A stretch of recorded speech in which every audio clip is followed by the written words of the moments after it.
be good. You won't be what? I don't think I'll be back tonight. Okay. Morning, Helen. Morning, Helen. So you're saying you won't be back tonight? You'll online or? I'd like to come. Yep. I'll see how the boys are. Yeah. How's that? Cool. Helen, have you got presentations to do today? So when do you want to do them? Whenever. Okay, so we'll do Old Testament at about 10:45? Yep. Yep. And we'll do New Testament after lunch? Yep. Yep, sounds good. And that's everything for you, right? There's no other? Apart from the quiz. Apart from the quizzes, yeah. So, okay, we're going to get started today. I'll make this work. Sounds like a long time, but it'll go quick.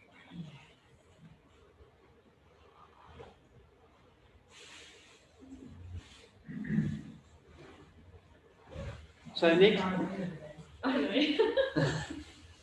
next week's our open day. Don't forget to bring someone, invite someone to open day. They come at 10 o'clock. We will have some student presentations. We'll have an Old Testament session. We'll have a New Testament session. We'll have lunch and staff meeting. Lunch will be provided by the college for guests and students. Open day, it's sort of open day plus end of term party all mixed together.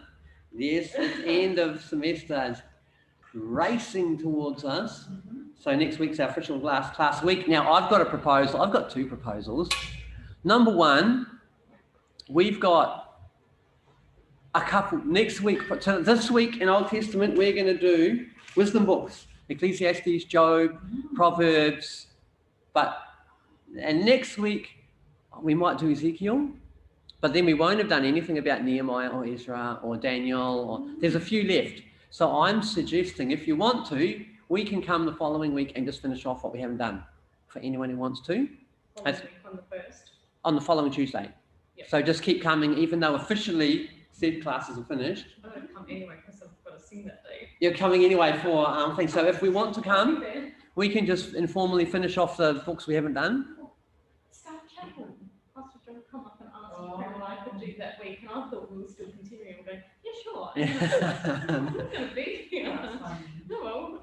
So I've got another suggestion, and that is that we put into our college from now on some songwriting focus. Ooh, Okay, I just realised that sitting in front of me, everyone is on the worship team.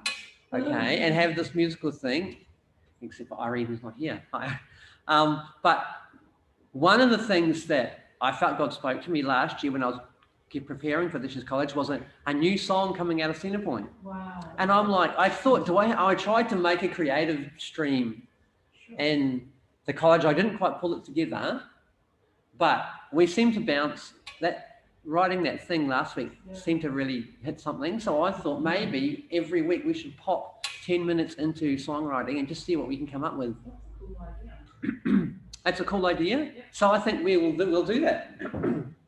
Don't let me forget now that I've made this great idea. So next week, Lauren's going to have a public speaking presentation to do on the open day, and Paul is actually going to do one of his Old or New Testament, I can't remember. I think Paul will be in this afternoon for Old Testament and next week New Testament. So we'll have some student presentations going through. At night we will have Kumar and Rob doing presentations, public speaking, and lunch will be provided, and we've organised how we're going to do that. Okay, we have that assignment's underway. Helen knows about her assignment that's coming up. She's got her presentations today, and tests start this week. So, no, next week, right? So next week, your vet Old Testament quizzes open on the Monday and they close on the Friday. So they're not very hard. I think the open book, multi-choice, and so they're not very hard. Hopefully we've touched on most of the things that are pretty obvious. So it's easy marks if you want to get those done, don't forget.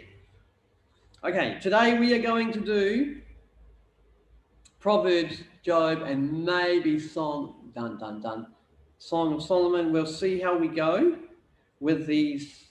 How many people are here?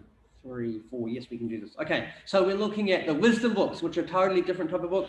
Remember, genre is important, and the wisdom genre is just different from history books, and it's different from prophets. So we're going to look at that. Here's our timeline.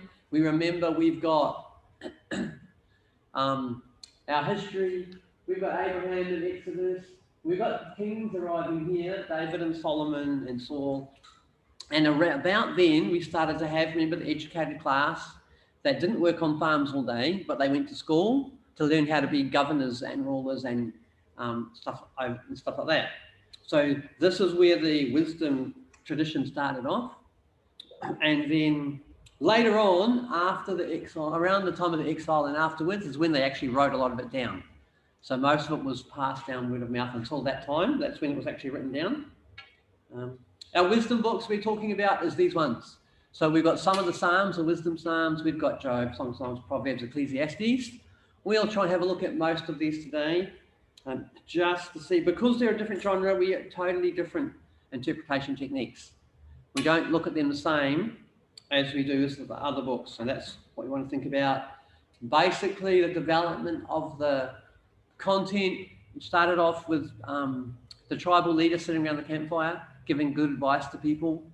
And then it went into the David's court and Solomon's court when they were teaching their sons, the first schools and stuff. And then it got written down and formulated after the exile. Okay, what is wisdom about? You'll see I've highlighted there, predominantly the wisdom literature doesn't really refer to covenant. Most of the Bible, Old Testament, is all about God's made a covenant. If you keep the covenant, this will be good. If you break the covenant, it will be bad. The wisdom literature is not really, doesn't really mention covenant, hardly ever mentions law, hardly ever mentions worship, sacrifice. Those things aren't really the themes that are running through it. There's very little history. It's not about the history and stuff like that. It's more about daily life. It's based in everyday wisdom to get through everyday life. It's based on observation of nature. So there's a lot of observation of nature in it.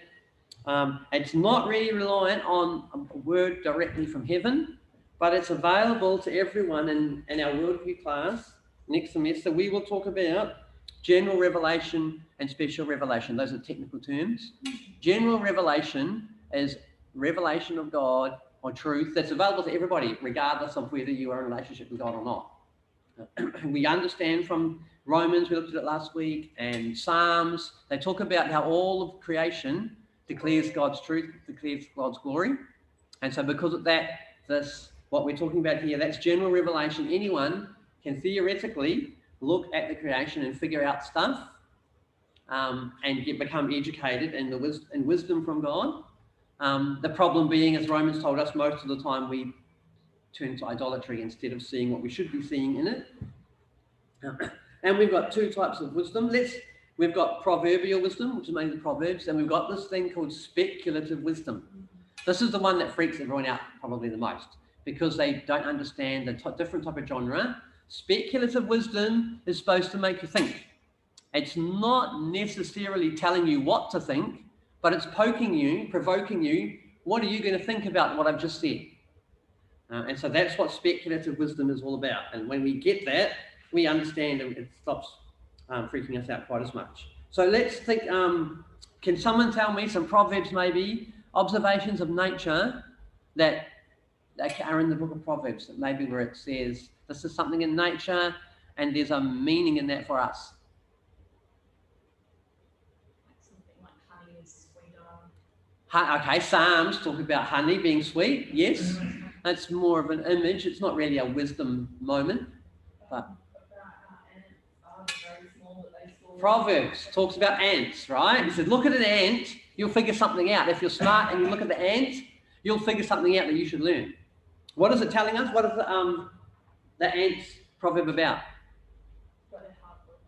Hard workers? Yes. Okay, so let's look at that. Let's look at, I think this is ants. Proverbs chapter 6, verse 6 to 8. Let's read that out and see what we've got.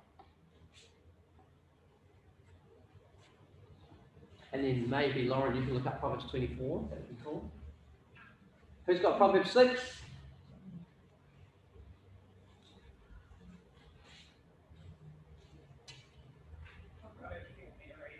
Proverbs 6, yeah. 6 to 8. Take a lesson from the ants, you lazy bones. That's it. Where are all those young adults today? Learn from their ways and become wise. Though they have no prince or governor or ruler to make them work, they labour hard all summer, gathering food for the winter. So the point of the proverb is? They're self-motivated to do something. They know things need to be done and they just do it. They're self-motivated. They work hard during summer to provide, because they know winter's coming, right? And they don't have, they work hard. We all get that they work hard, but even more important, they've got no one telling them to work hard. They don't have someone standing there with a stick saying, they've got no master over them saying, work hard, work hard, work hard. They don't relax all through the abundance time because they know winter's coming. So they work hard without someone telling them to have to. Even when there's no urgency, they keep working. So continue on from 8, 9 till 11, Lauren. Now that you've moved on to another page. But you lazy bones, how long will you sleep? When will you wake up?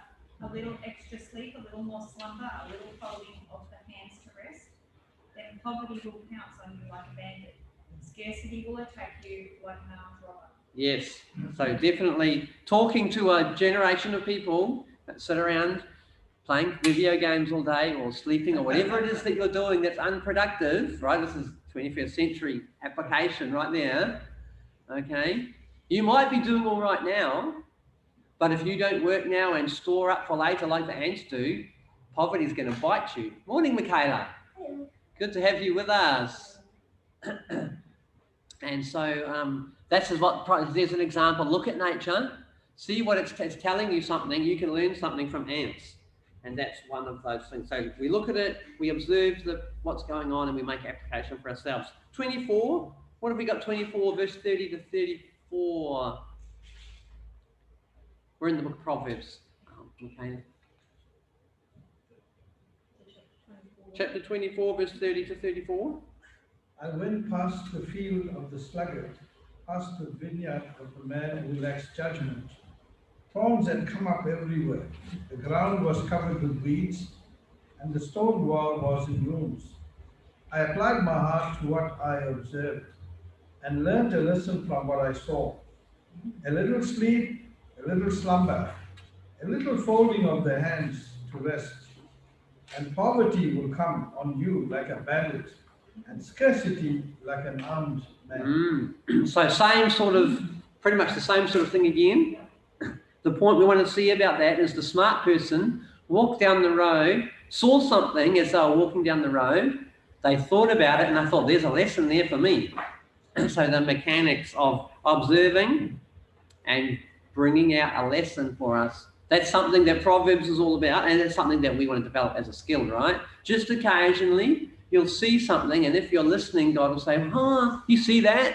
There's something in that. That's not just an accident. There's a pattern. There's something that you need to understand. Michaela, we've got a PowerPoint right here, if you like, so that we don't trip over that cord.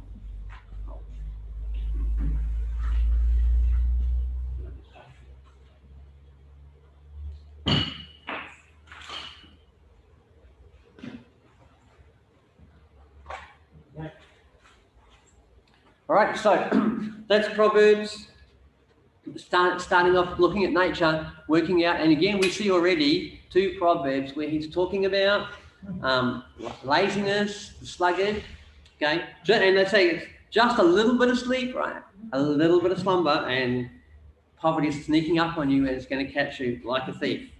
And obviously it's not hard to relate that to 21st century. Proverbs, people like the book of Proverbs because it's very easy to make an application. You know, talking about the sluggard who was sleeping, okay, and is late to college. This is coming right out of the book of Proverbs.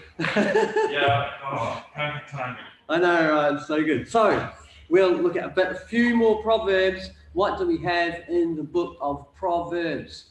They're short, practical sayings. Normally they would have some sort of poetic element, right? So let's have some modern day Proverbs to get us fresh with some modern day Proverbs. 21st century Western Australia Proverbs, or Proverbs that we still say 21st century. Should be right. She'll be right. It's not quite a proverb. It's a saying that we say. Has anyone heard, don't count your chickens before they hatch? Okay, what does that mean? Means don't. Okay, so Don't count the reward before it comes. yes, so don't Don't bank on something. act as if you've got something when you haven't really got it yet. Because what could go wrong? That doesn't come out of that. You don't get it, right? So obviously the initial thing, the logical, the natural illustration, if you've got a whole lot of eggs and you think, oh, I'm going to have 20 chickens, so say let's have a party and invite 20 people over for a feast, and you only get 4 chickens, you're in trouble, right? Or if you borrow money and you say, well, I'll sell each of these chickens for $5 each, so I can borrow $50 now and spend it, and then they don't hatch, then I've got trouble, financial trouble. Same thing, if someone tells you, oh, you're doing really well at work, the bonus this year is probably going to be $5,000, the Christmas bonus this year, because we're all doing so well. So you go out and sign up for a new car, $5,000 deposit. I don't know how you pay for it, but you sign up for a new car because you know you're getting this money, and then an economic collapse comes, or COVID comes, or the boss changes his mind just because he can, and then you don't get that money, you've got yourself into trouble. So that's what that proverb's all about, okay? So there's a natural observation with a generalized meaning, which we're supposed to understand. Okay, some more proverbs, modern day proverbs. Shark that doesn't swim dies. A shark that doesn't swim dies. What does that mean, Josh? I've never heard that. It's totally true though, right? Mm. Is that a natural phenomena that the shark doesn't swim, it dies? I think so, yeah. Probably. Because it doesn't hunt, it doesn't eat, it just sits there. Can't breathe because it breathes by water flying through its gills. Yeah. So what does it mean? But it's like if you, it's essentially if you don't keep swimming. A little extra to sleep, a little more slumber. If you sleep all the time, the poverty's going to get you. Yeah. I think because it's about a shark, I would say you're either fighting or you're not, or you're dying, right? If you're not actually putting in some effort and swimming against the current, right? If you're not actually putting in effort and fighting, then because the shark's a killer, right? So kill or be killed type of thing. Maybe, I don't know. That's probably what it's about. But again, it's about sort of mental attitude for working and... In the context I heard it, it was more of like you either survive or you die. That's right. You survive or you die. That's Yeah. right. Other sharks are going to eat you if you just sit on the ground doing nothing. Yeah. Okay. Any more proverbs? Modern day proverbs. Oh, that's a good Don't throw the baby out with the bath water. Yes. What does that mean? So that sometimes people can give you good and bad advice, or life can throw good and bad at you, but not to throw everything out, but to take the good and to discard the bad. That's right. So eat the meat, spit out the bones. Same sort of thing, right?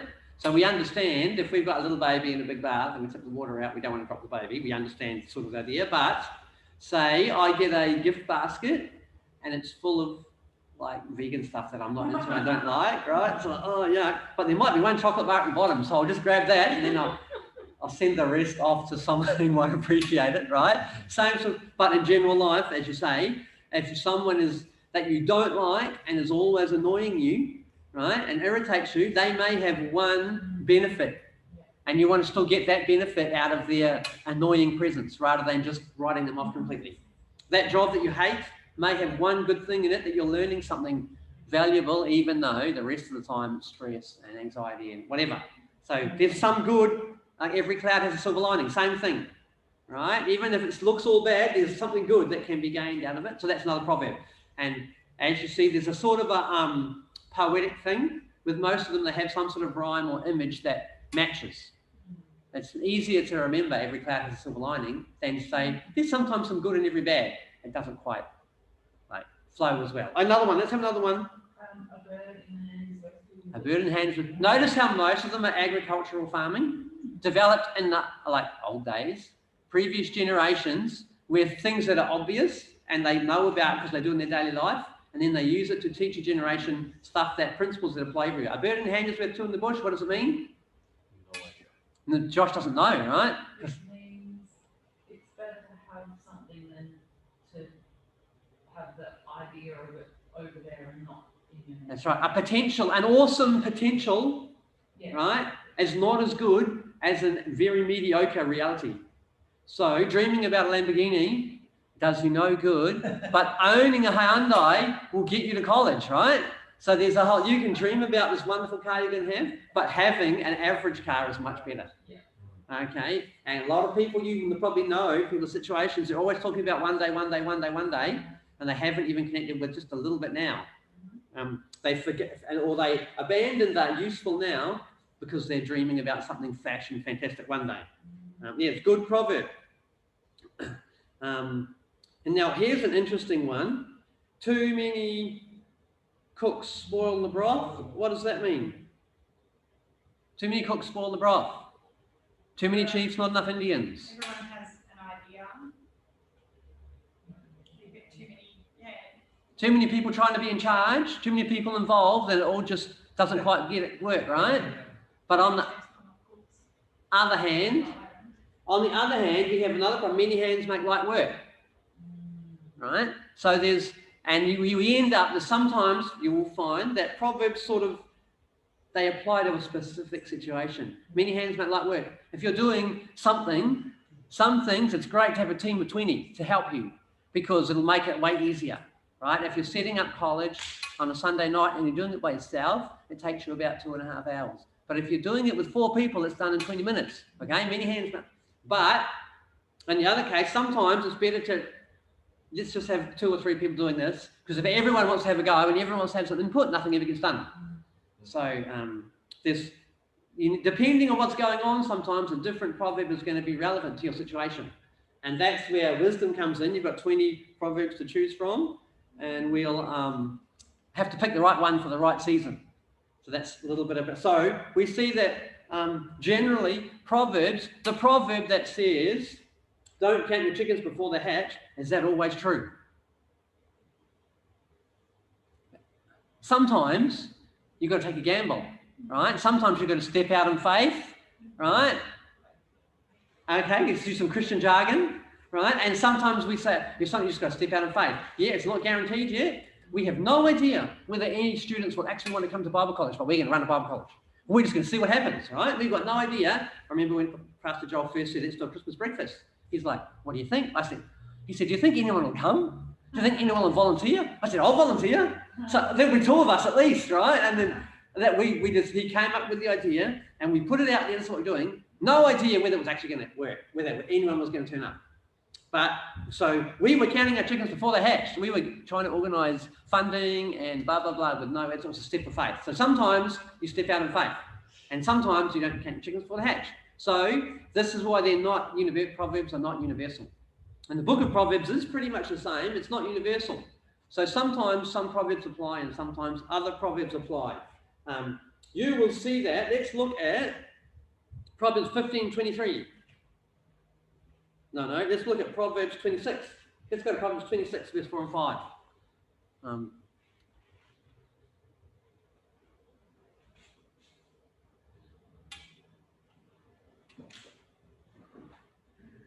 Proverbs 26, verse 4.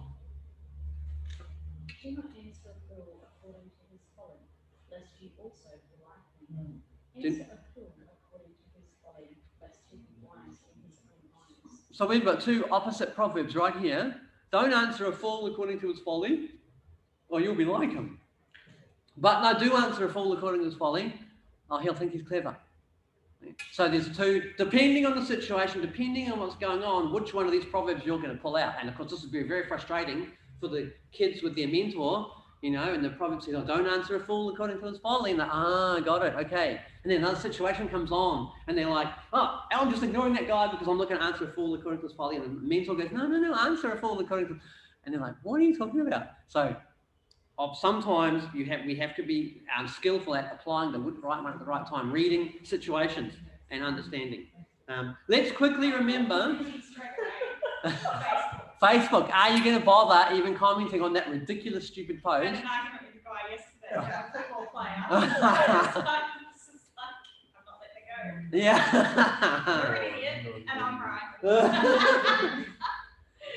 And so sometimes you want to put someone in their place, and sometimes you get drawn into it, and you look just as stupid as them for even bothering to say anything, right? I'm And locking up for a point, so I couldn't respond. I was smart. Yes, exactly where this might apply. Now we want to remember when the proverb said fool, when Proverbs says answer a fool according to his folly, what is the proverb talking about? What does fool mean in Proverbs? This is pretty important, actually. Someone who is wise. No, the proverb does not mean someone who has a low IQ. A fool is not someone who's a low IQ. A fool is someone who is bogan. Okay? You say bogan? Yeah. Okay? Generally a menace in society. You look at in Proverbs, it'll have a definition for what fool actually means. And it means someone who has cast aside the normal moral restraints of society. Okay, they're doing burnouts at 3 a.m. on the street, right? Okay, when everyone else is being sensible and wise, they're just a menace. That Ogas has a story behind Totally, right? So the fool is not someone who lacks intelligence. It's someone who is, they called them a fool. Okay, in Psalms it says the fool has said in his heart there is no God. Therefore, they've abandoned sensible, good living, and they've become a menace to society in general. That's the fool. Okay, it's not someone who's being a little bit stupid. Okay, so there's a slight, we don't really have a better word probably to use. Okay, and so that's why the NIV is used fool and Psalms, King James used fool, because they were considered foolish. Because, for example, they're short-sighted. The smart person, right? The fool sleeps in, doesn't do anything. They get up at 3 a.m., wander down to the pub, spend their Centrelink on alcohol and TAB, and then that's a fool, right? A smart, wise person is studying, investing, working, contributing to society instead of draining society. That's the difference between a fool and a wise person in Proverbs and Psalms and that sort of thing. And so we have to regularly reorientate what to say. So don't answer a fool according to their folly, right?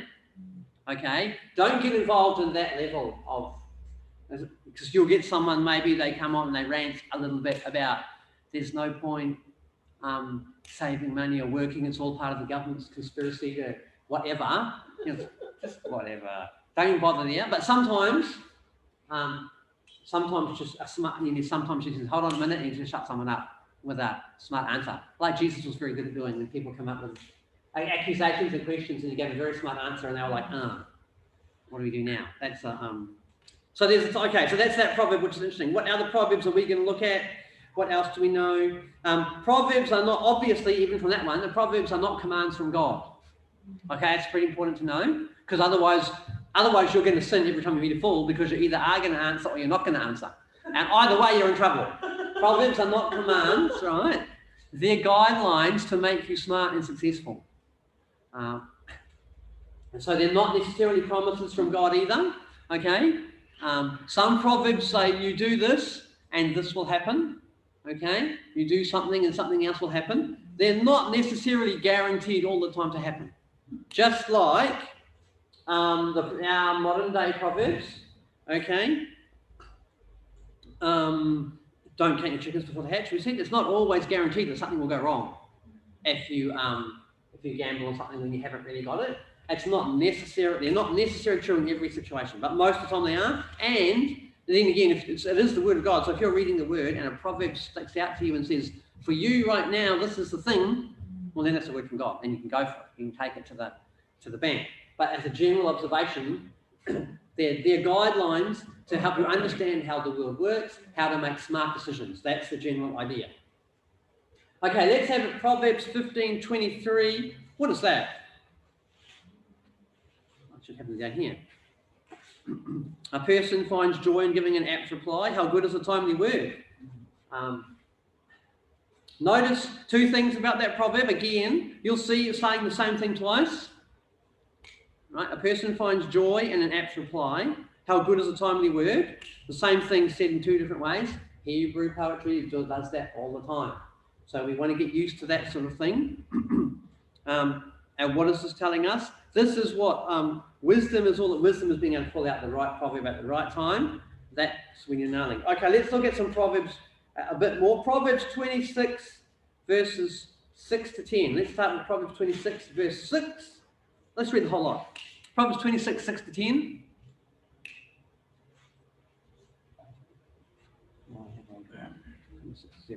Yep. Go. 26, 6 to 10. Whoever sends a message by the hand of a fool puts off his own feet and drinks violence. Wow, that's cool, right? Keep going. Like a lame man to legs which hang useless is a proverb in the mouth of fools.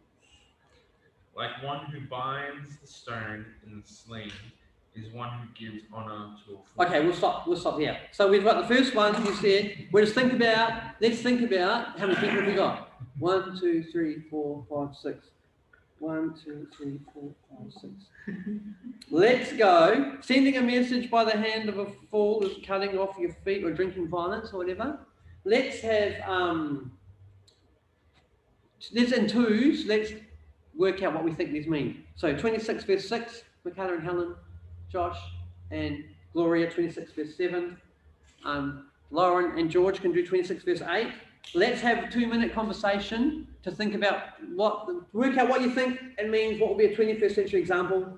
Irene, why don't you do 26 verse, what are we up to? 8 and 9? Yeah.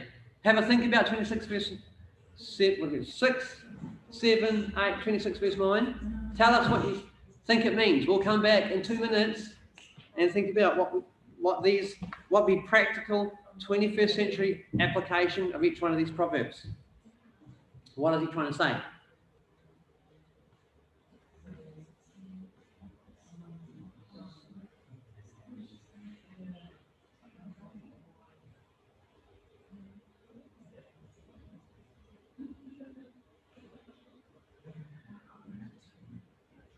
Yeah, so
Are we ready?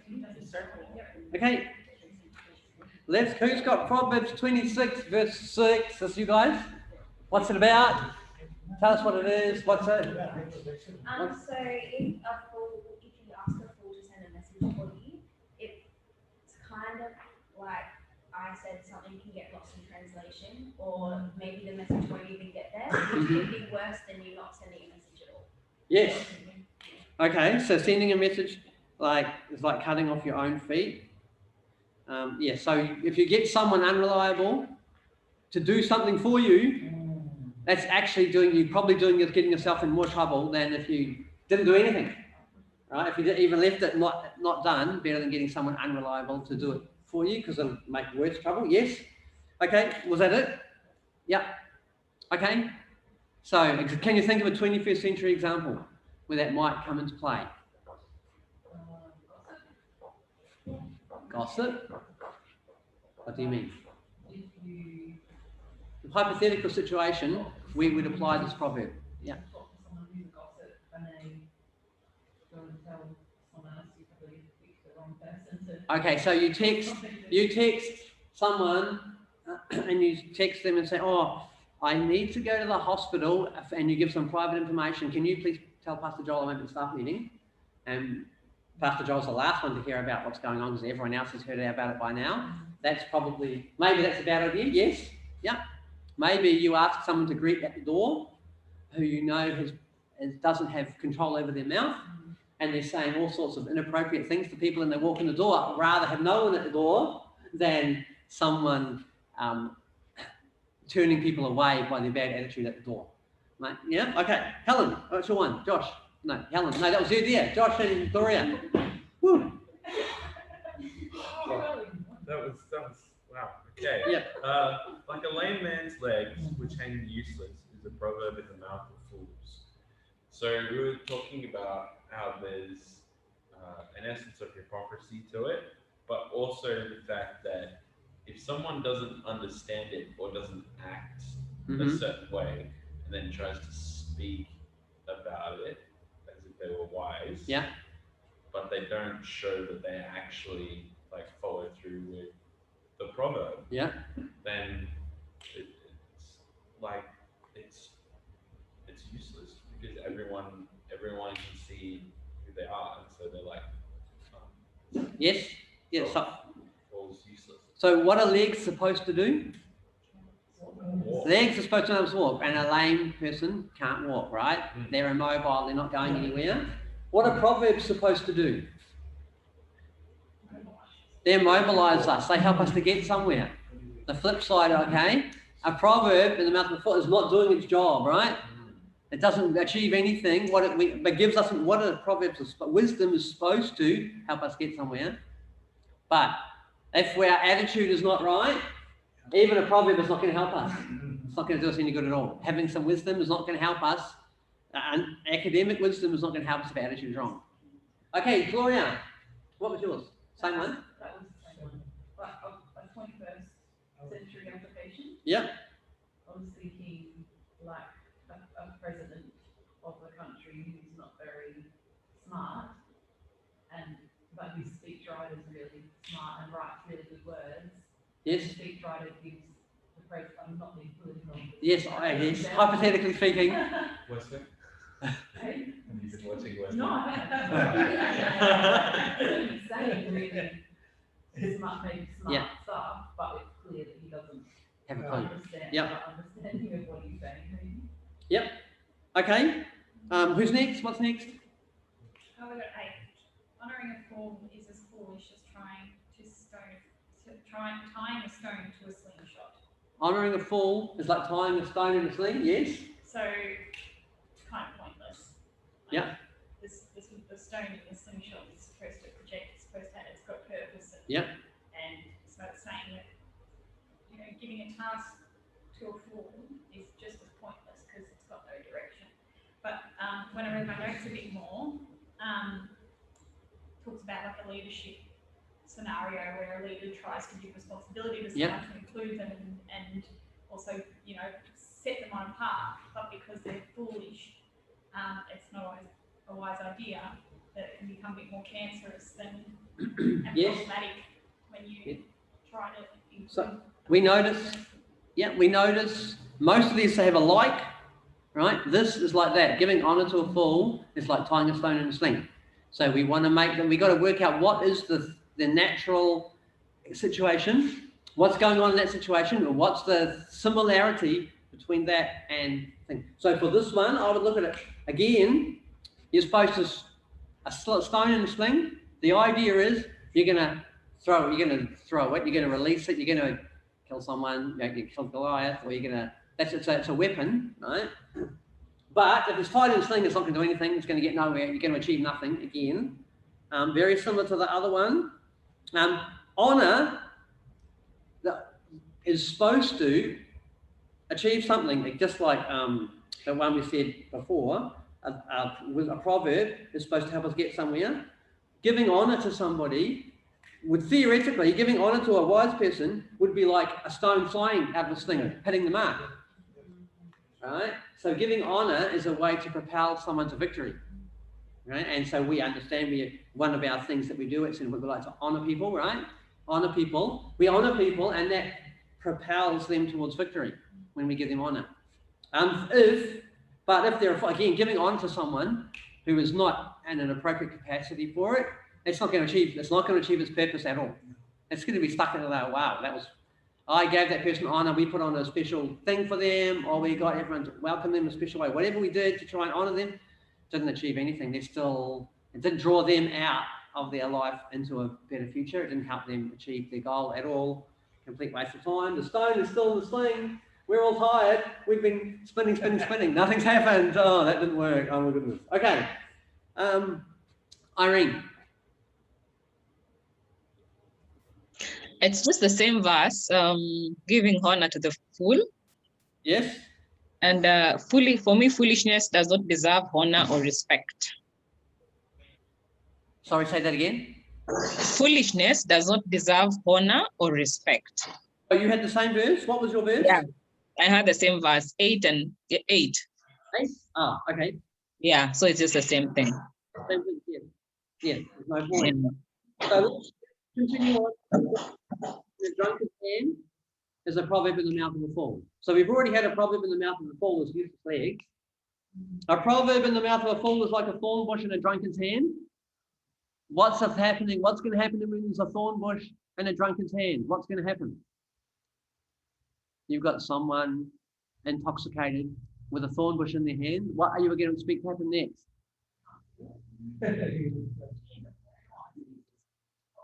He doesn't realize it. What else might happen? He'll be bleeding. He may also be inflicting troubles on other people, right? He's got a thorn bush in his hand. He's probably going to wave it around. Okay, so as well, so it's actually not only is it useless, but it could cause damage. Because now you've got this person who's getting the Proverbs, using the wrong proverb at the wrong time, causing more damage than they actually, if they assisted, I don't know what to do. Okay, like, okay, so they can actually cause damage when they've got this proverb, they've got this wise idea, but it's out of context maybe, and so they start doing the completely wrong thing because they're taking it out of context. An archer who wounds at random, like an archer who wounds at random, is one who hires a fool or any passerby. What do you think he's saying? An archer who wounds at random, hiring some random person. Hiring some random person shows a lack of respect and a lack of, I guess, personal touch. So what's an archer that wounds at random? What is that? What is it talking about? An archer that wounds at random. It's you're not accurate. Yeah, it's hit and miss. You might get someone and you might not, right? And so I get what he's saying here. If you're just hiring any random person that comes past, obviously speaking to people and leadership who are employers, right? Or in that case, probably landowners that are employing harvesters and things like that.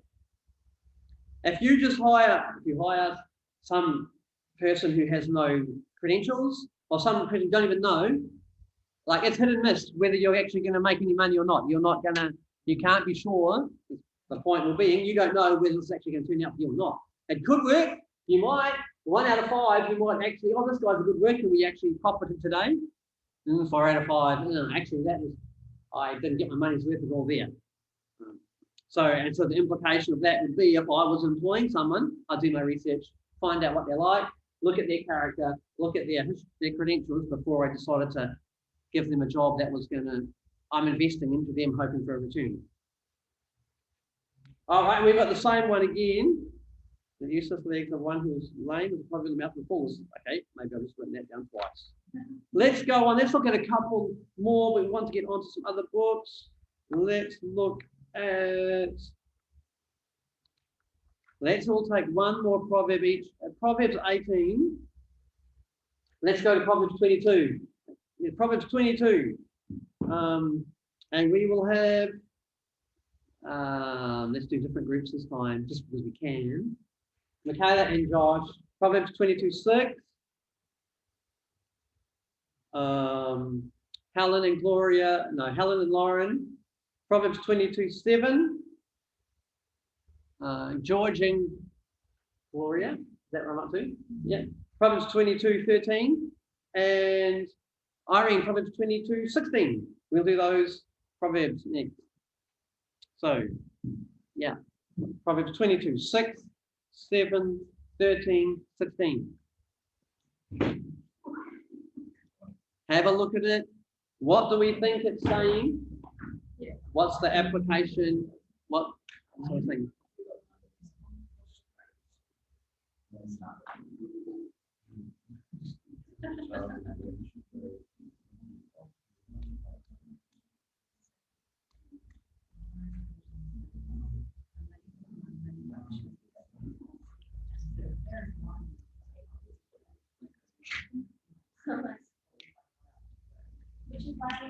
What version is that? Ah, yes. That gives it all away, right? That's very good at reading between the lines. If you read that, what's it mean? I said, sluggish creates excuses to avoid work. Oh, that's the explanation of it. But the actual verse itself is, there's a line outside on the street. So we're reading between the lines and saying, Yeah. he's,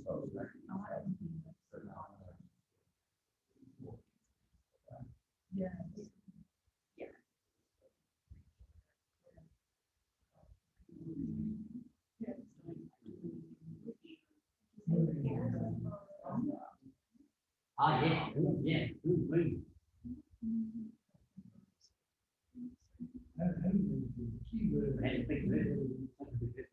Yeah. Okay. These people are talking, thinking. You ready, Irene? You're good?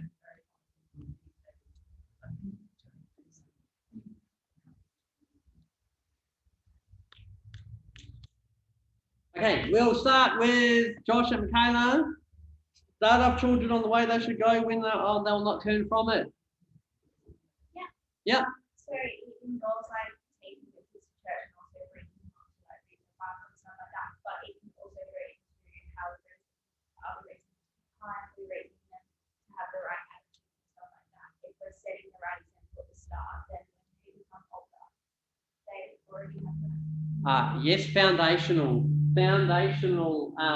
of any teaching, biblical teaching on family and children is don't wait till they're teenagers before you try and impart principles into them, because it's all over by then.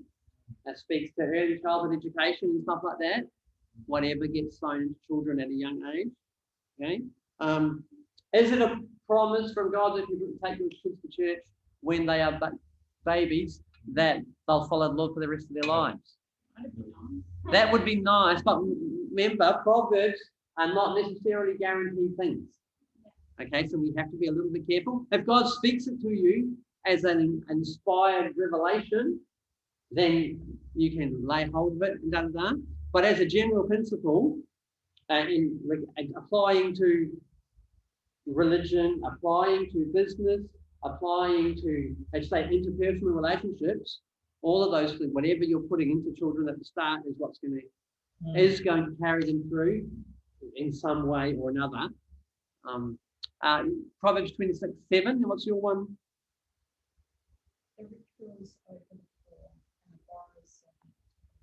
Yeah. Something that came to me when I read that was the whole thing that Pastor Joel's been teaching us about forgiveness and unforgiveness. And the landlord who basically called in his servant and said, "You need to pay me back." Yeah. And he was going, "I can't pay back." And he's going, "Well, then you may just have to go to prison until you can do it." So it's kind of being under somebody else's control on it. Yes. Yes. Yeah, so that was kind of what I. So therefore, Be careful who you allow to be putting your trust in for things that you might. Be careful with not saying it right. I know, right? Be wise and do I really? This is the whole thing, right? By making you talk, it actually trying to articulate what do we actually say. But yes, Be careful who you put in the as soon as you're in the financial debt, okay, you are now under someone else's power. That's you're not free. Financial debt does bring slavery, and it's a thing. And we see people all the time who they have great desires, for example, to serve God in a great way, but until they've paid off that huge mortgage and that car loan and that holiday they've been on and that whatever, they're very, very limited. They don't actually have any choice about what they're going to do in their life. They have no choice except, and this is one of the things of our society right now. Debt drives people. It's a major cause of family breakup, suicide, stress. All of those things come back to overspending now and putting ourselves in debt, and then we no longer actually have the choices about what we can do, and especially, and so, and even more so, and when it's not formal, like legal debt, when you start doing stuff like negotiations in the back room to, oh, I'll do this for you, me, you do this for you, whatever, and you start that sort of debt when you owe stuff to people and you can no longer make free to do things anymore. When you owe me, you can't, whatever. That sort of debt is a problem. Rich will over the poor, borrower is slave to the lender. Normally, like in most passages of scripture, context is important, right? And so you look at the verses before and the verses behind. Proverbs normally is quite not really like that. Okay, they are little one-liners that go together. However, if you put 6 and 7 together, you're not going to lose anything. Start a child off on the way they should go, right? Rich all over the poor, borrower is slave of the lender. If they understand money from the time they're 4 years old, right, it's way better off than waiting until they're a teenager and actually know everything isn't going to come to you for free, right? You can teach financial wisdom and the whole understanding that the role that money plays in society is actually, you can't just ignore it and pretend it's not there. Okay, there's great advantages. For rich people have great advantages. Borrowers are in a very needy, dependent, vulnerable situation. And that's something that we need to understand. Okay, verse 13, Proverbs 22:13. Let's have George's version. The sluggard says there's a lion outside, or I'll be murdered in the streets. The sluggard says there's a lion outside. I'll be murdered in the streets. What's going on? It's a lazy person. Sluggard is a lazy person, yes. All the excuses. Many excuses, actually, just get up and do some work. Oh, it's a bit dangerous. It's a bit risky. And making excuses so that I don't have to take any risk or do any work. Totally true. Interestingly, the sluggard, what's the difference between a sluggard and lazy or idle? This is interesting. I read this from some book and I thought it was quite interesting. Sluggard is like sloth, right? It's not necessarily idle, but very slow and unresponsive, right? Very slow, unresponsive, no life. It's not completely idle, but very, very slow to respond to anything. That's the general idea. Where you could have the one that's asleep on their bed and doing nothing, or you've got the sluggard that's like dragging your feet to everything. Never, no sharpness of life, maybe. Yeah, okay. But they're making excuses all the time as to why I can't do my assignments, etc. That's okay. Stop 60, Irene. Yes, 16. He who oppresses the poor to increase his he who oppresses the poor to increase his riches, and he who gives to the rich will surely come to poverty. What does that mean? What is it trying to tell us?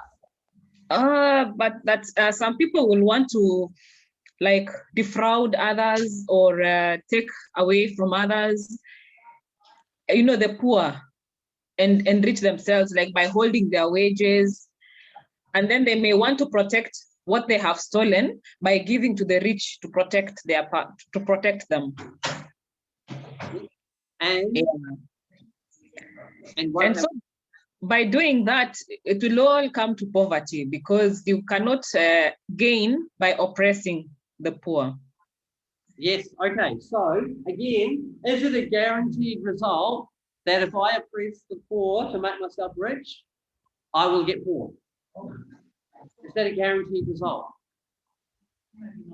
Yeah, you get poor. If I just said, if I train up a child in the way they should go, they will not depart from it when they're old. We just said that's not necessarily guaranteed result. It's a general principle, but there's other factors that are also at play, right?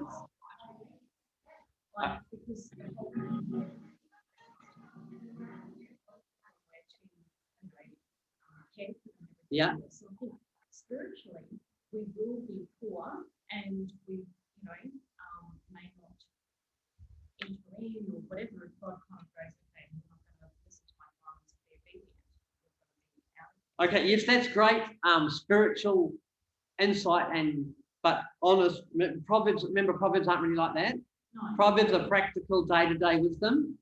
And remember, if oppressing the poor always leads to poverty, no one will do it, right? Okay?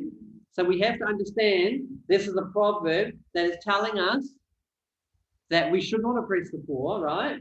Giving gifts to the rich, okay, as you say, trying to bribe your fellow rich people to cover each other's backs and being extra nice, flattering each other and giving each other flash things so that we're all together as buddies and we all look after each other, that's all good. They are coming, they will come to poverty, but it is because God is the judge, but we don't know when that poverty is going to come, right? It may come in 4 generations' time, it may come tomorrow, okay? So and this is why the proverb is there to tell people, be careful how you treat the poor because you will not stay rich. But we all know that just like not all children that are brought up in the house of God follow God, it doesn't universally apply instantly. It's a general guideline, okay? But we all know people, right? And our world is full of people that do dodgy business practices and make lots of money, right? And this proverb isn't really talking about, your heart, you'll be poor, and that's not really within the scope of the Proverbs. It's telling you how to live good life, how to manage finances, how to be a profitable member of society. And we do have to understand that the warning is there of what you should not do. Okay, but we can't put a timeline on, right? Because our observation of daily life shows us that doesn't always happen instantaneously. And just like when the prophets warned that judgment would come on Jerusalem, it didn't happen straight away. It happened generations later, but the warning is always there. Same.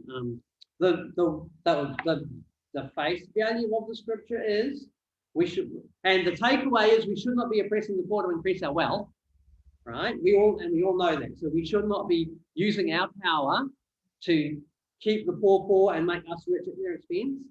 And we shouldn't be using our wealth to make our wealthy friends take our sides in court cases or anything like that.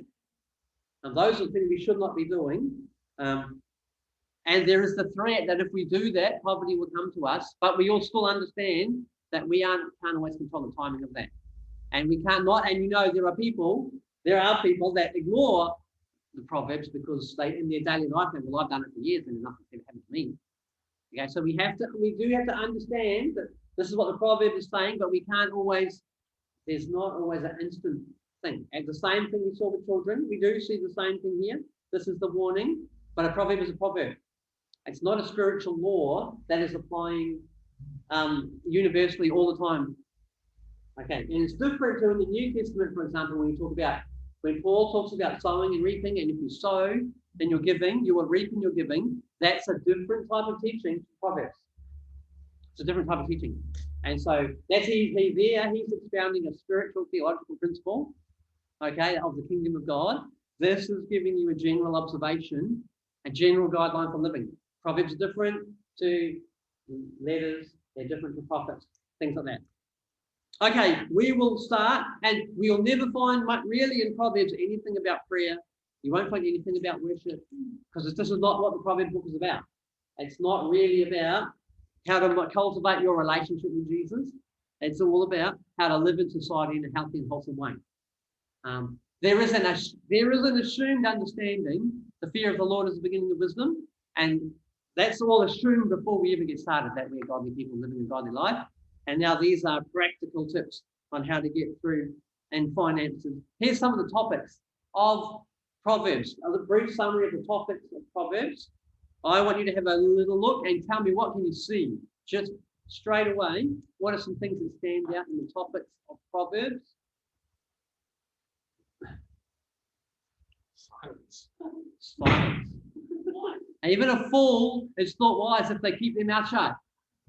That's a proverb, and that's true, right?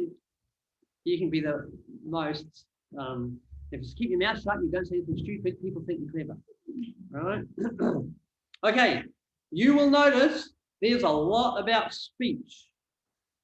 Words, the power of words, the power of speech comes through the book of Proverbs, huge amounts, and also the work ethic, your classic work ethic of working hard. We've already covered a lot on that.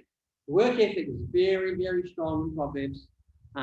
working hard to reap a financial reward, all that sort of thing, and using your words carefully and using your words properly, very strong in the book of Proverbs. Okay, we are going to stop now and we are going to take a 2-minute break. We're going to move on to the book, another book in a minute, but first we're going to stop and we've actually got a class exercise. Stay online, Irene. This is going to be very good, very fun, entertaining. I need 2 groups of 3. I've got 2 groups of 3 right here. So we'll pause for 1 or 2 minutes while I brief you on what you have to do for a class exercise. Okay, let's have the first group. This is the first group over here. I'll take these 3 people, this group outside, and I'll brief you on what you have to do. We'll be back soon. No, I've got lunch back here.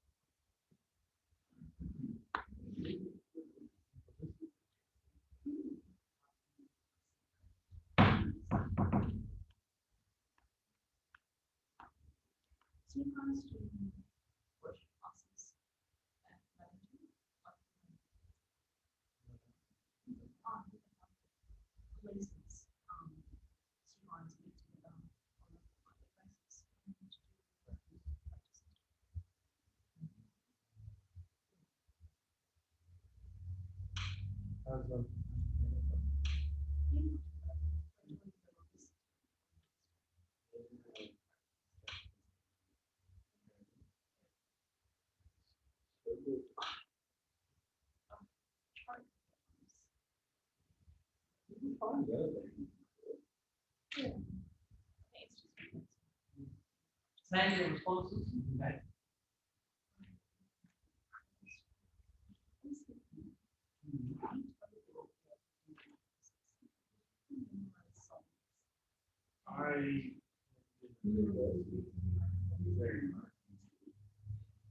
Okay.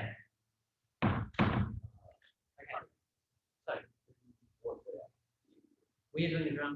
Okay. You're at a campaign. First, who wants to be the person who's had a hard day? Which is the easiest one. They're all the same. So the first person who's had a hard day.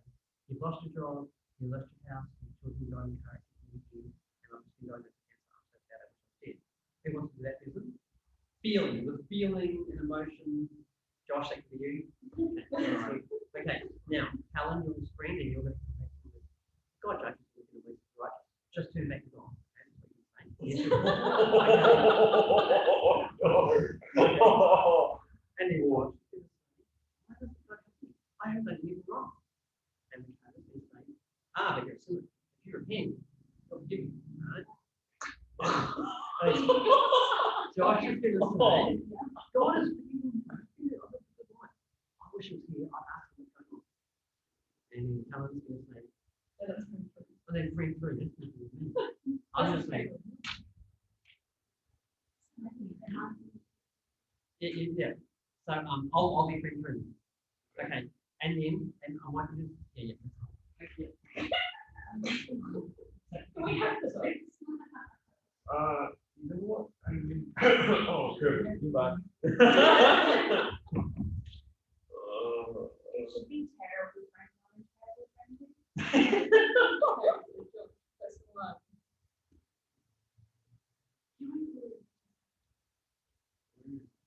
Oh, yeah. You wouldn't believe what it's. Oh, it's my job. I lose my house and my children will go to the car accident. This morning I'm diagnosed. So when we do it in the feeling, I just killed it there. I just killed it. Like tears. Tears. Yes. Gratitude. And both of you guys got to come in emotion down. God judges the wicked and blesses the righteous. So turn back to God. All right. Okay, it's going to dismiss the notes and repent and be with God. No. He's got a head. I've got a line up. He's got one. I did nothing wrong.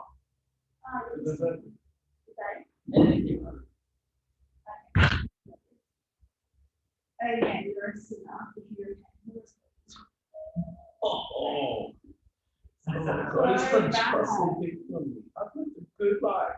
Which of this gets so I could ask you why you put it. All right, let's get the camera. And then it's scary. Oh, because it's in front of the camera. Yeah, Irene's going to see it well. Huh? Irene will want to watch this. Oh. I read the big phone 3. Okay, here you go. One watch again.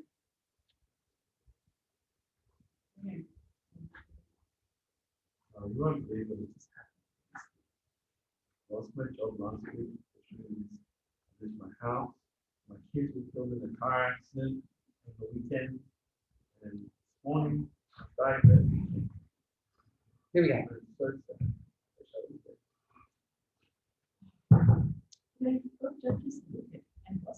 Yep, we're good. Why doesn't God help you? You've done nothing wrong to deserve it. I just need to not hear it.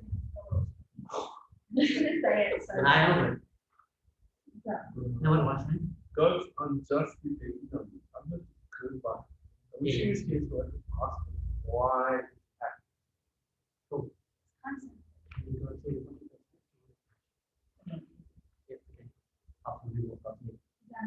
Okay, let's go. Okay. All right.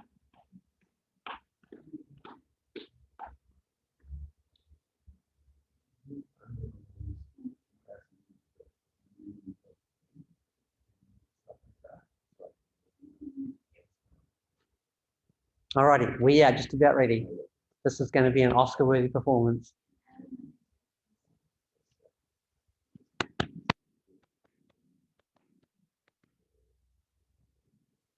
Where does the go?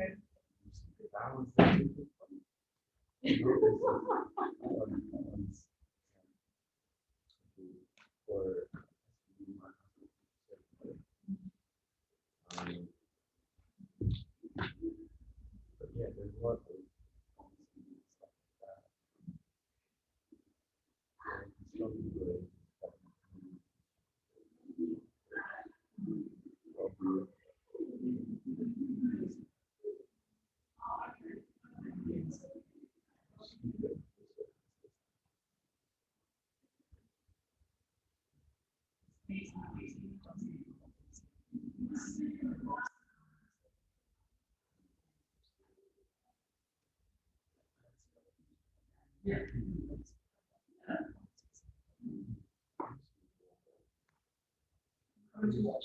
like that. Sorry, close to Okay.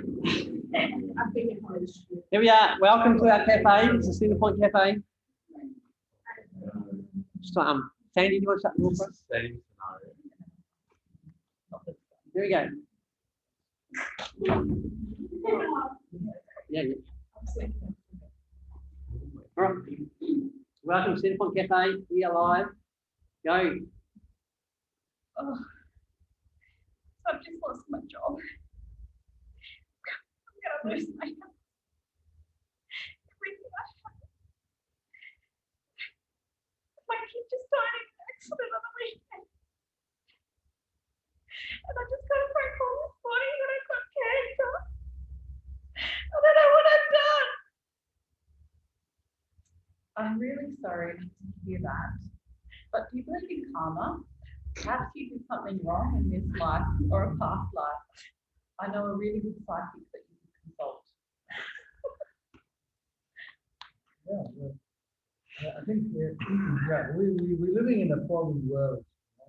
And, I want you to know that God loves you more than anything else. These things happen. It's the same thing that happened to Jesus at the cross. When Jesus came to give us life. And he will see you through. No matter what happens in life, God is for you. It's not against you. He loves you so much. That's awesome. That's awesome. Now, just imagine God turns up right now into this conversation. What is God going to say? I love you. That'll be all right. Oh, all right. Very good. Okay, well done. Thank you. Good show, team. That was Great awesome. acting. Great acting. Very good. Right, let's have our next crew up. What? Let's have our next crew. Come on. Who's acting? Acting, come on. Josh is the sad one. You got this.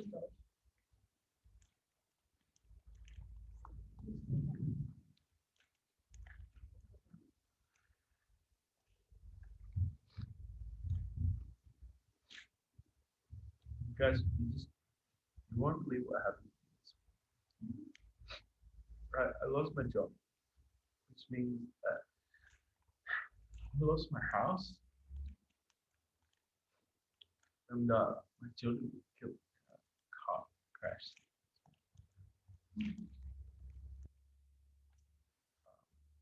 And I got a call this morning, and I was diagnosed with cancer. I'm just so sad. Like, I don't know. I just wish I was like dead. God judges the wicked, and he blesses the righteous. So turn back to God. Please, God help me. I've done nothing wrong to lose it. Oh yeah, but you're a sinner, so you turn back. God is unjustly picking on me. I've lived a good life. I wish he was here so I could ask like, what I did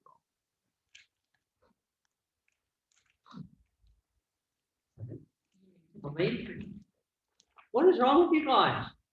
You guys don't understand anything. God is just, we are sinners, and he's mighty and powerful. If you turn back to him, everything will be fine. And now, God is going to turn up, and what is God going to say?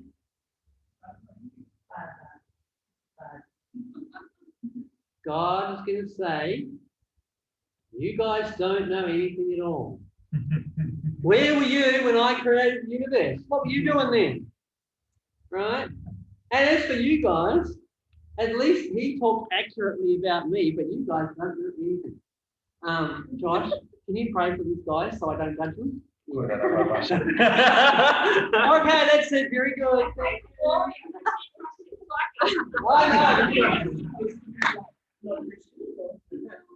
I wasn't expecting the psychic. That psychic was a nice surprise, but obviously, what are we talking about? We're talking about the book of Job. Oh, that's a sad one. Yeah.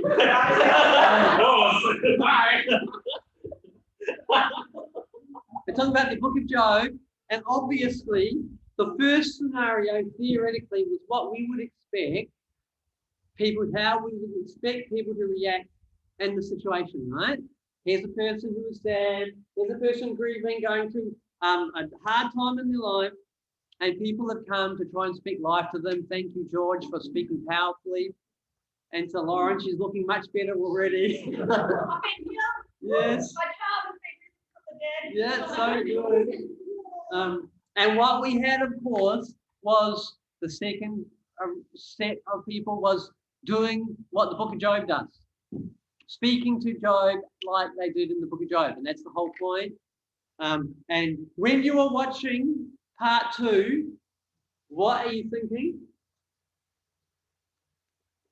When you're watching part 2 unfold, what are you thinking?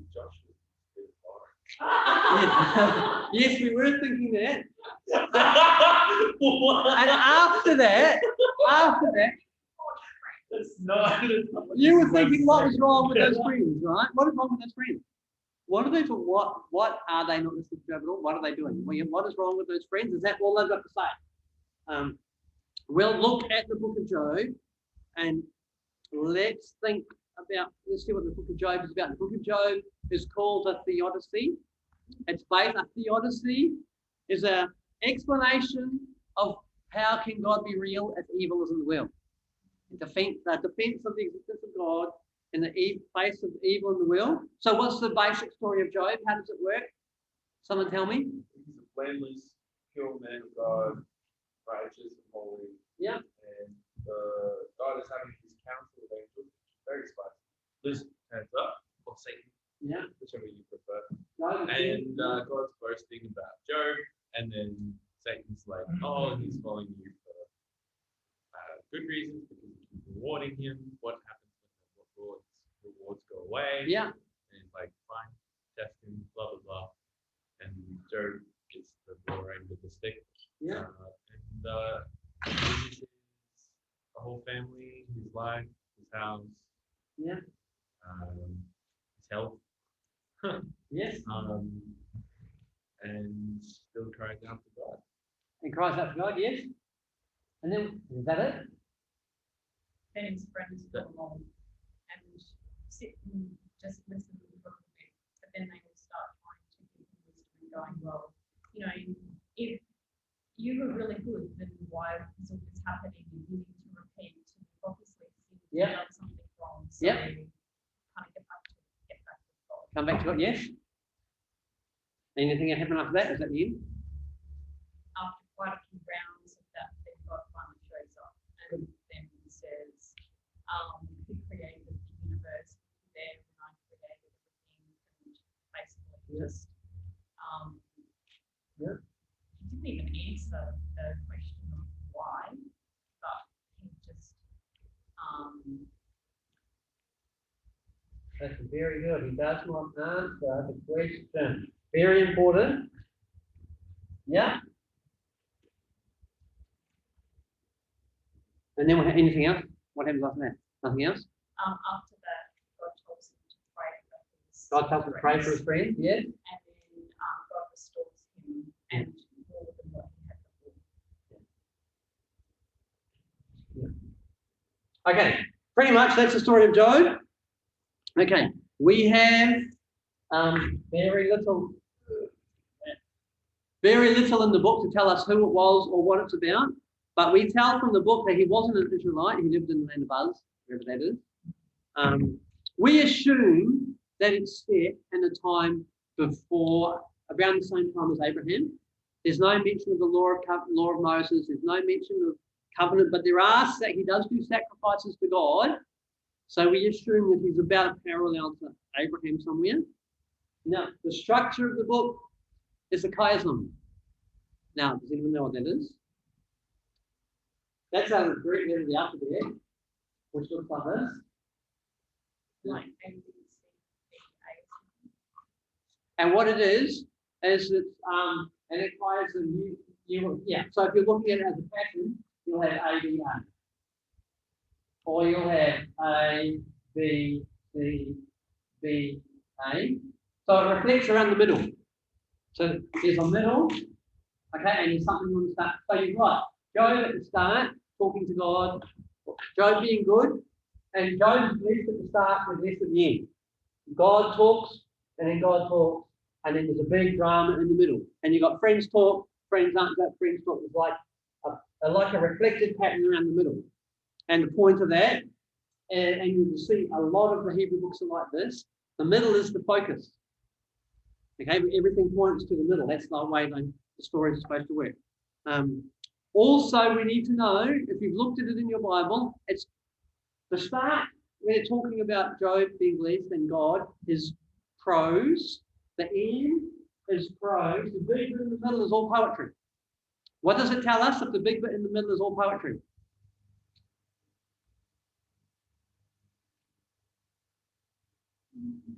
What does it tell us? The big bit in the middle is all poetry. Very good poetry. Very elegant poetry. That tells us something. It's a genre. What is it telling us? Just a couple of things that obvious and implications of the fact that it's all poetry. That it's not true? What do you mean it's not true? It's not a narrative. I'm pretty sure, I'm pretty sure people that came to talk to Job didn't speak in poetry. They didn't sit there and go, what am I going to say? That rhymes with that rhymes with that. Okay, here's a poem. I'll speak my big poem. And then Job will wait, work out a poem, speak a poem back, right? So that means either the whole thing is a parable made-up story, or the thing happened, but they've embellished, translated, redone this bit in the middle to communicate, and when poetry is there to communicate feelings. right? So feelings are the feelings are the important part. Poetry is supposed to speak to your heart. Now, because we're not reading it in Hebrew, we're losing all the poetry, which is a shame because we won't get the feelings. If you were seeing this, the equivalent really for this would be like going to the opera, right? Where they all sing and it's great heartfelt songs. And even then, they sing often in a different language, Italian or whatever. We don't understand, right? No one's got a clue what it's all about. But even if you can't understand, you can feel the feeling, right? And you're supposed to feel the feeling. That's the point of the book of Job. You're supposed to feel the feeling. And so that's what, because it's all poetry, we're supposed to feel the feeling. Now, what are the feelings? What's going on? Here's the structure of the book. You see, there's a start bit and an end bit that are narrative story. Then there's interviews with God and Satan at the start, and at the end there's interviews with God and Job where they have a conversation. Then Job starts talking, and then there's 3 rounds of them. All the friends are saying stuff, and then Job wraps it all up, and then Elihu comes in and he has, he has some speeches as well. But pretty much it's shaped like that. This is obviously the middle bit, 24 to 23 chapters of poetry sits in the middle. If the main point is in the middle, what's the main point of the story? Normally, when we talk about this, right, Westerners, when we have a story, right, we have a slow start, we have a dramatic build-up, we have a climax about 90% through, and then finish. And the point is normally something to do with the climax, right? Now, the climax is in the middle. What's the point?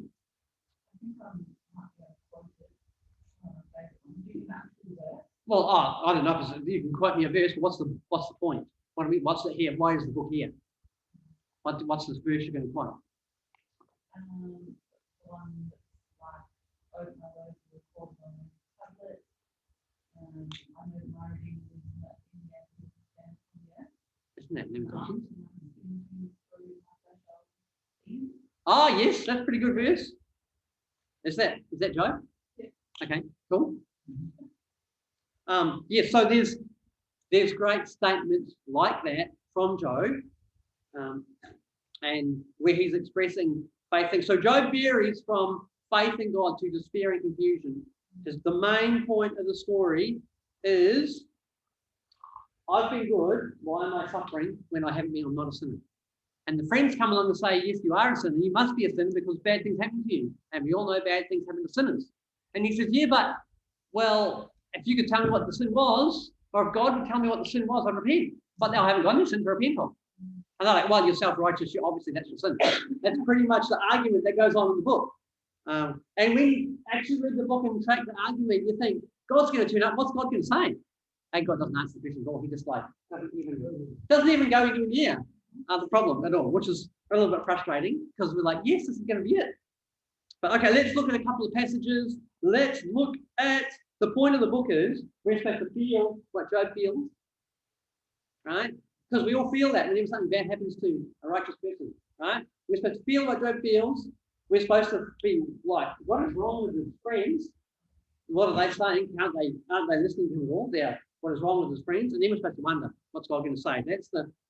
That's where we're supposed to go on the journey in the book. Let's look at Job 4, 1 to 9, just to get a feel for it. Job 4, 1 to 9. Let's go with, who's going to read that to us?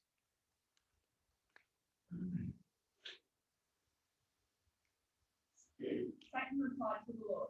Where are you? Huh? Job 4, 1 to 9. Oh, Job chapter 4. Sorry. Okay. Then Eliphaz the Temanite replied, if someone ventures a word with you, will you be impatient? But who can keep from speaking? Think how you have instructed many, how you have strengthened feeble hands. Your words have supported those who stumbled. You have strengthened faltering knees. But now trouble comes to you and you are discouraged. It strikes you and you are dismayed. Should not your piety be your confidence and your blameless ways your hope? Consider now who being innocent has ever perished. Where were the upright ever destroyed? As I have observed, those who plow evil and those who sow trouble reap it. At the breath of God, they are destroyed. At the blast of his anger, they perish. So this is classic Job praying, right? And it's poetry. So you'll notice there's a lot of repetition. Okay, like verse 5 or verse 4. Verse 4, your words have supported those who stumbled. You have strengthened faltering knees, right? Trouble comes to you, you are discouraged. It strikes you, you are dismayed. Okay, so this is all the poetry, things that give away the poetry element. Should not your piety, that's your righteous living, be your confidence? Your blameless ways should be your hope, as I have observed. Those who plough evil and those who sow trouble reap it. The righteous have considered now, who being innocent has ever perished. Where have the upright ever been destroyed? Right, so very much the righteous people are always blessed and the wicked people are the ones that have trouble coming to them. Okay, and that just keeps going on pretty much through the whole thing. More versions of the same thing. Okay, let's look at 9, Job chapter 9, 22 to 24. We'll hear what Job's got to say.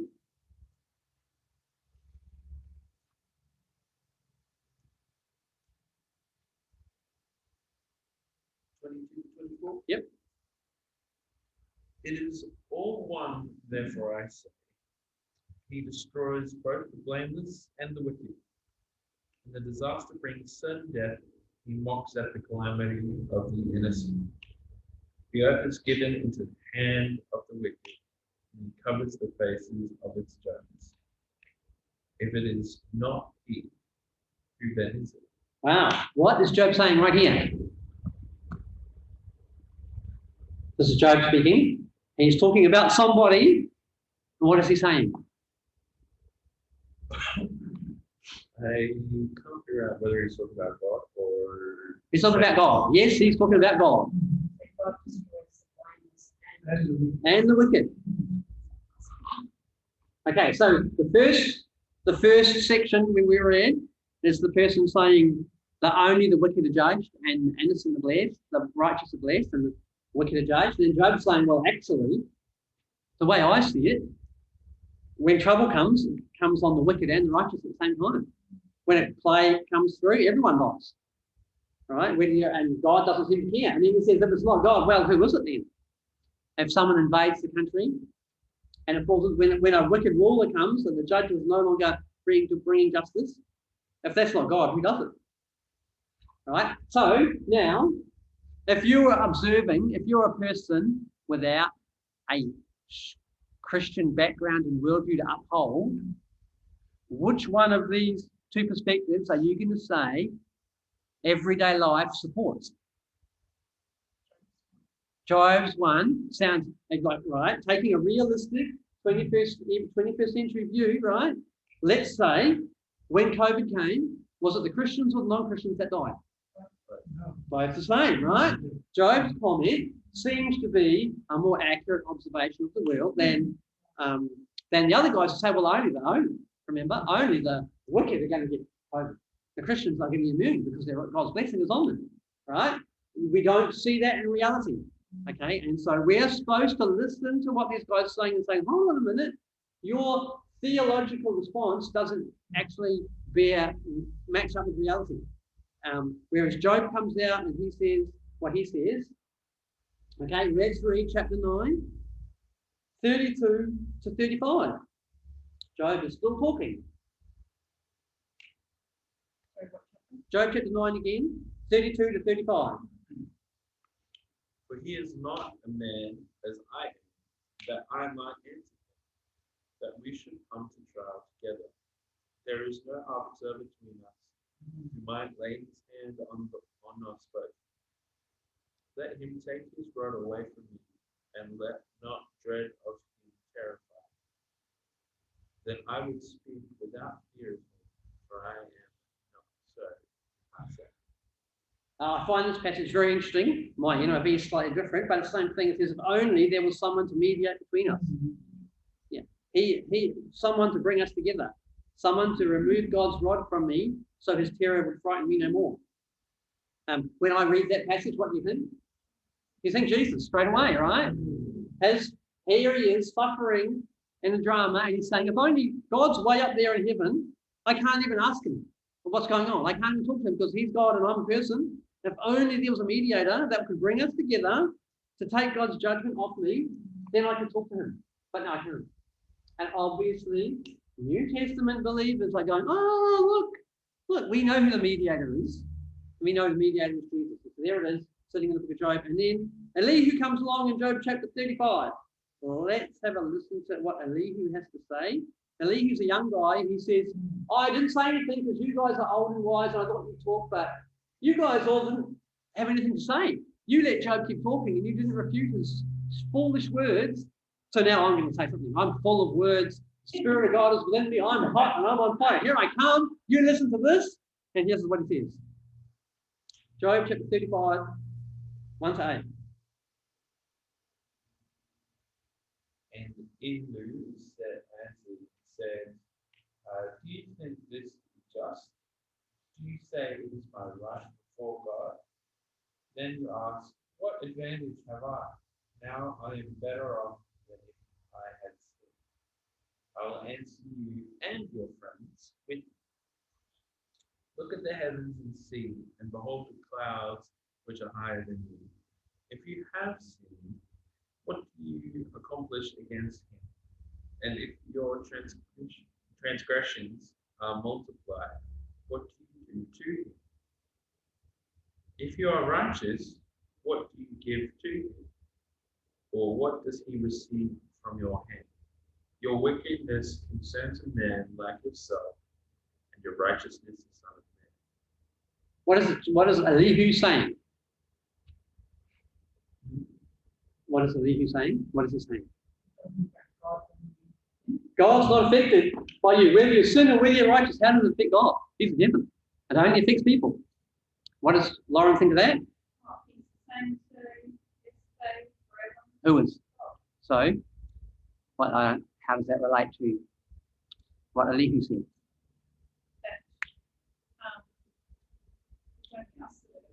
Yeah. Is that correct? Is Elihu right? How do you know? Because God wants a relationship with us. Because God, can you find me some scripture that tells me that God is affected by us, whether we are righteous or sinning? Isn't sin create a barrier between us and God? Well, yes, but that only affects us, right? We miss out on the blessing. God's still blessed. Agreed. How do you know it brings sin? It talks about this covenant people, how he grieves over them turning to idols and not choosing to worship him or to have a relationship with him, not keeping their part of the covenant. And he says that you're like a child whom I have brought up and have raised and like a bride. And so he's very intimate. So he does grieve over when we turn away from him. Yes, it's all true. That's correct. So he gets angry, gets upset. Yeah, the story of Noah, it says when God saw the wickedness, he was grieved and his heart was filled with pain, right? Because of the wickedness that was on the earth. So what we realize is that Elihu is wrong. His theology is wrong. The problem with the book of Job, we understand the theology of the friends is wrong, okay? But when you read it, you'll find yourself agreeing with them most of the time, right? And every time you find yourself thinking, well, that's a good scripture, I'll highlight that one. Actually, you're wrong because the friends are wrong, okay? And so this is a good way to check your theology because most of what the friends say is wrong, right? But we all think it's good theology unless we really stop and look at it and be like, oh, no, that's true. Oh, yeah. With all these things about, the righteous are blessed. Prosperity comes on those that serve the Lord. The wicked find judgment and the righteous find peace. Remember, the friends are wrong. And Job is right. Okay, and that turns the whole book upside down. Because you've gone through the book and you think, oh, that's a powerful, I preach that, wow. But it's the friends. The friends are wrong. Job is right.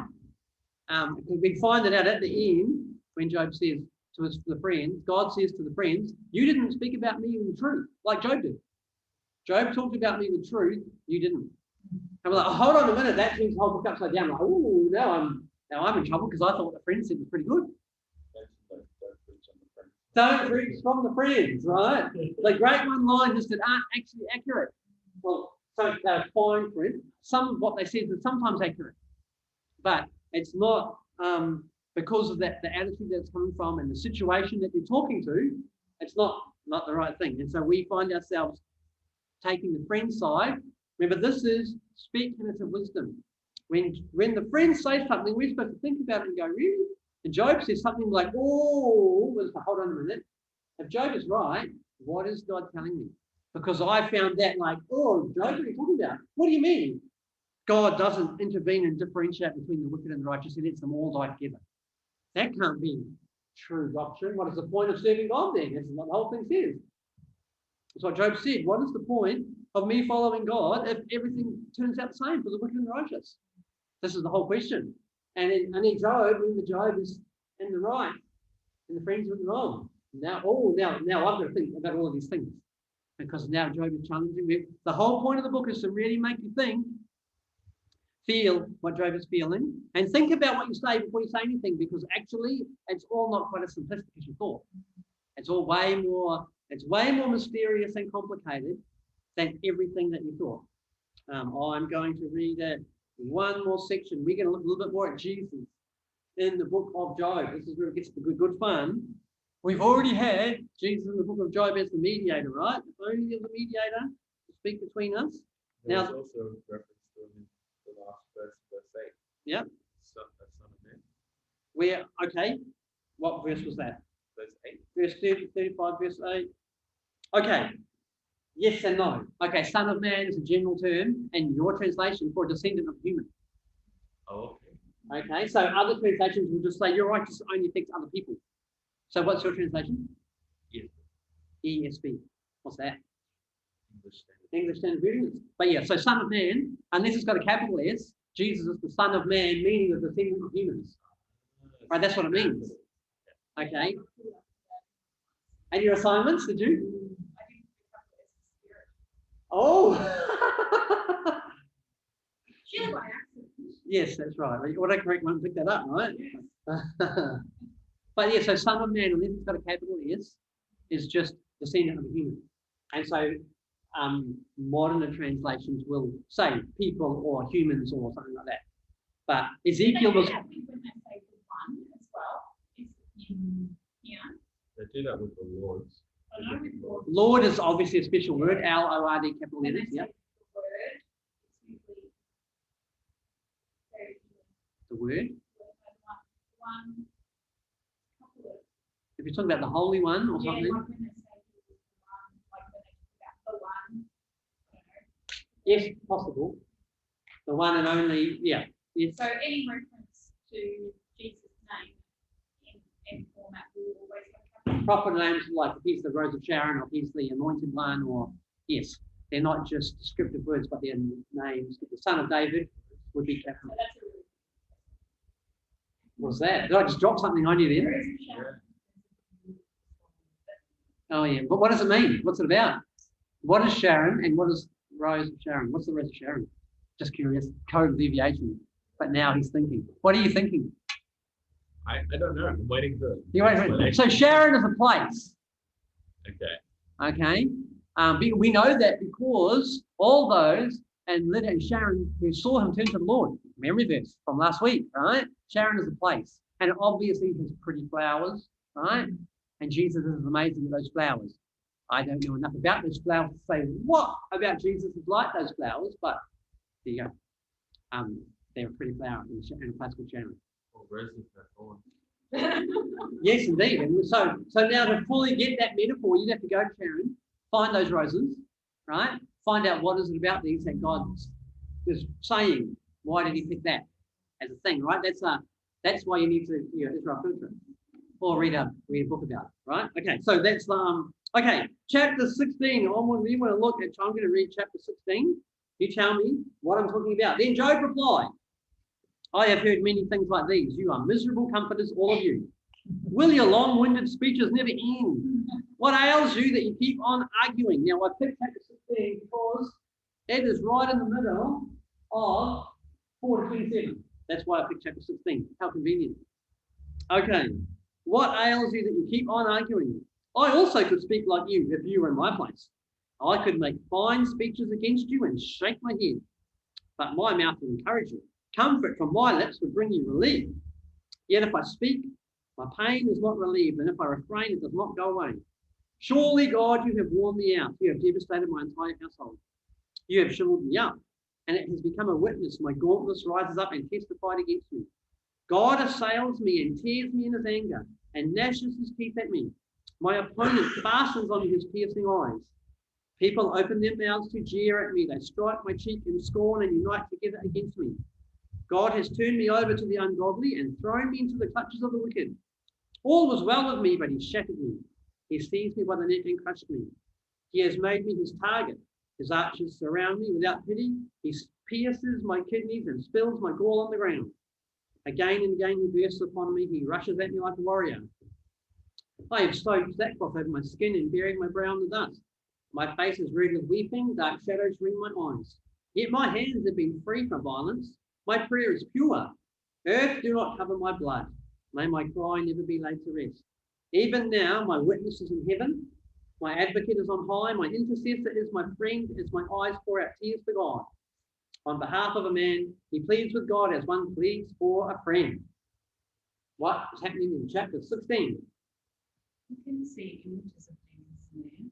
Tell me something.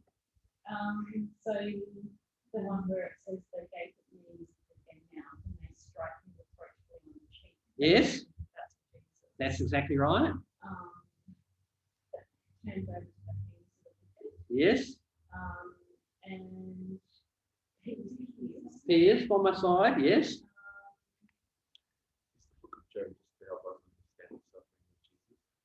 Obviously, there's something we're just landing on something, aren't we? Yeah. Yeah. Is that what it is? So where are we getting? So what else is in here? I am totally righteous, and yet God is attacking me. Right? God is judging me. God is bringing swift judgment against me, even though I'm pure of that fault. Okay, what is? Okay, so Job is right, the righteous person who suffered unnecessarily. Right, and we all know Jesus is the righteous person who suffered unnecessarily. So on one angle, we have Jesus. He's giving us the pattern that we're going to see through Scripture of the righteous one suffering unnecessarily, right? And Jesus. So we, all people, suffer. Right? Righteous people suffer unnecessarily throughout the world. We understand that. And he's telling us two things. One, Jesus is the ultimate righteous person who suffers the most unnecessarily. So we are suffering unnecessarily. The main point is Jesus is there with us suffering unnecessarily as well. He's already done that. He's completely taken that on and identified it as well. So he's fully with us in our suffering. He's led the way in that. And this is helping us to see not only that unnecessary suffering is a part of the world that we live in, but Jesus is there with us. He's owned that as the place where he lives. So we can, our main comfort in our time of unnecessary suffering is that Jesus is right there with us. He's been down that road already, and it was good enough for him. It's okay for us. God never thought it necessary to intervene and rescue Jesus from unnecessary suffering. It was actually part of the plan. And although our simplistic theology says the righteous prosper and the wicked have trouble, that's not the God pattern of the universe. In the God pattern of the universe, there's a time when the righteous suffer to bring about the salvation work. Okay, and so this is our whole picture of suffering and hardship is supposed to be transformed by this understanding that Jesus is right there. He's done that. He's walked that path. And all the New Testament letters, Paul talks all the time. Join me in suffering like Jesus did. Join me as I share in the sufferings of Christ Jesus. That's part of the Christian call. And it's not a popular Sunday message, right?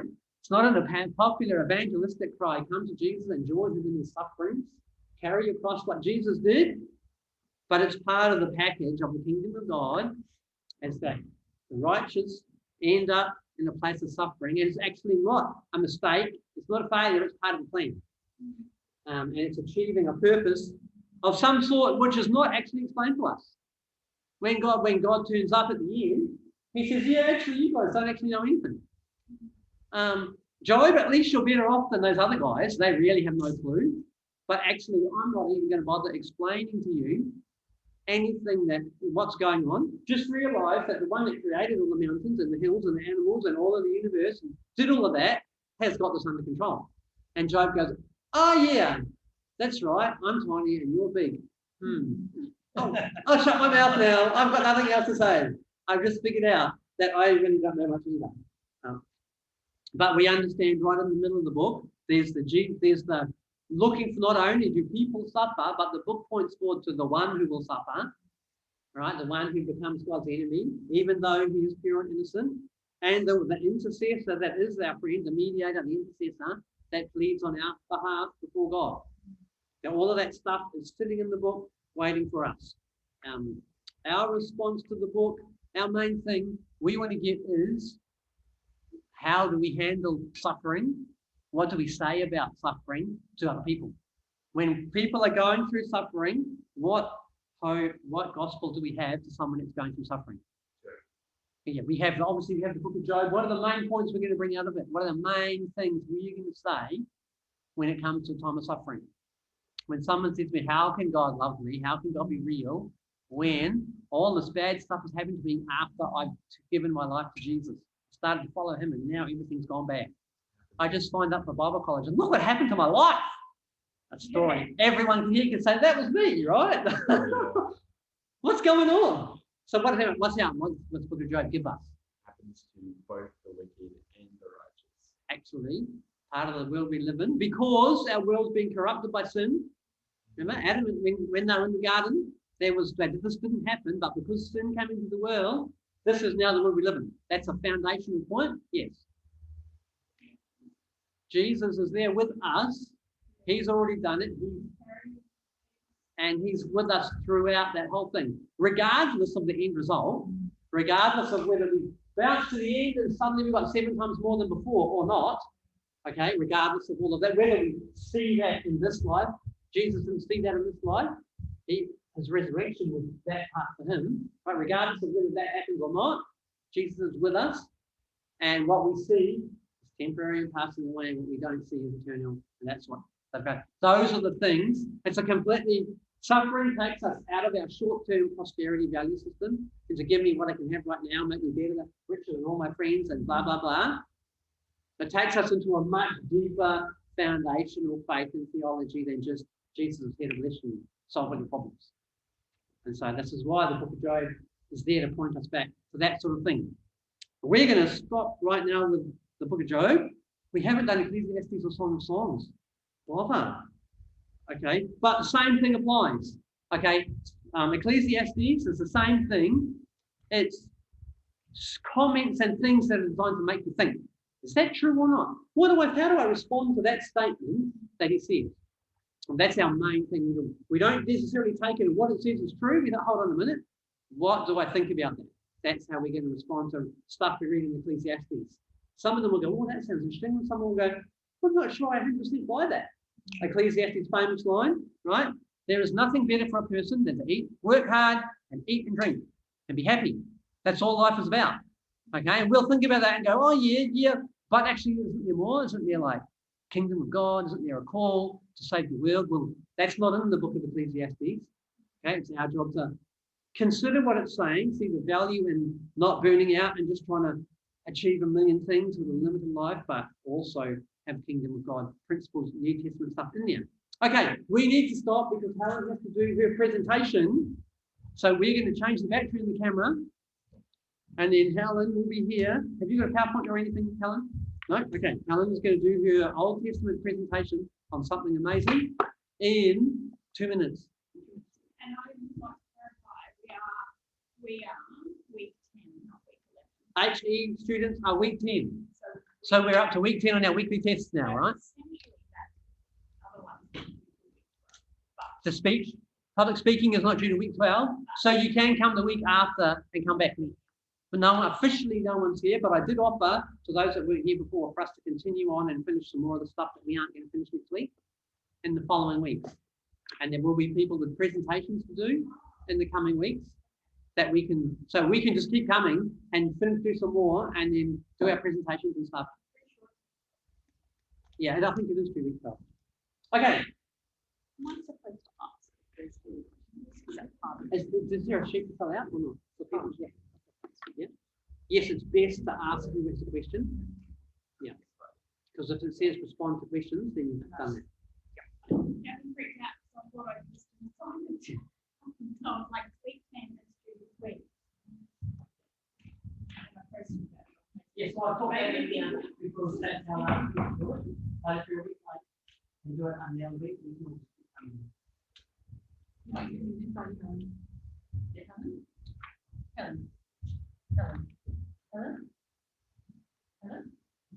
using that, are you? The whiteboard, yeah, no. Just adjusting. Then will you stop recording? Just stop recording.